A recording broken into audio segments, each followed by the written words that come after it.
సహోదరి సహోదరులారా, ప్రభు శాంతి మీ అందరికీ కలుగునుగాక. బైబిల్లోని 40 దినములు చాలా ప్రత్యేకమైనవి. ఈ సంఖ్య శిక్షణ, శోధన మరియు ఆత్మీయ ఎదుగుదలకు సూచకంగా ఉంటాయి. మోషే గారు, ఏలియా గారు, ఇశ్రాయేలీలు మరియు యేసు ప్రభువు వీళ్ళందరూ 40 దినముల పాటు శ్రమను అనుభవించి చివరకు దేవుని మహిమను కూడా అనుభవించారు. బైబిల్లో ముఖ్యమైన 40 దినములు.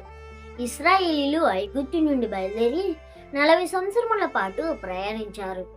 మోషే గారు 40 దినముల పాటు సీనాయి పర్వతంపై ఉపవాసం చేస్తూ దేవునితో మాట్లాడాడు.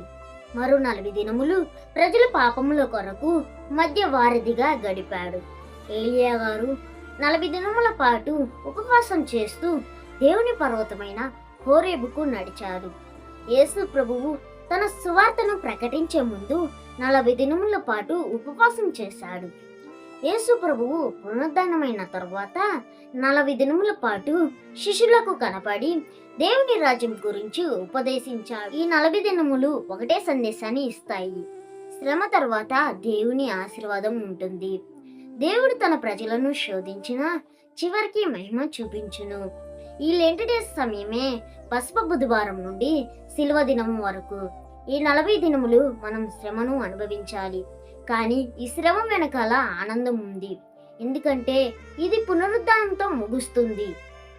మనం కూడా ఈ కాలాన్ని ధ్యానం, ప్రార్థన, ఉపవాసంతో గడిపితే దేవుని మహిమ వెలుగును చూస్తాము. ఇది కేవలం త్యాగకాలం కాదు, దేవునికి దగ్గరవటానికి గొప్ప అవకాశము. ఈ 40 రోజుల లెంట్ డేస్ ప్రయాణాన్ని మనం భయపడి చూడకూడదు. ఇది శ్రమకాలమే అయినా మన ఆత్మకు గొప్ప ఆశీర్వాద కాలము. దేవుడు మనలను శోధించినా చివరికి మహిమపరుస్తాడు. ఈ లెంట్ డేస్ లో మనం కూడా మన హృదయాలను పరిశుద్ధపరుచుకుందాం. ప్రార్థనలో గడిపి దేవునికి మరింత దగ్గర అవుదాము. ఈ 40 దినముల తర్వాత పునరుద్ధానుడైన యేసు ప్రభును చూసి ఆనందిద్దాము. దేవుడు మీ అందరినీ దీవించునుగాక. ఆమేన్.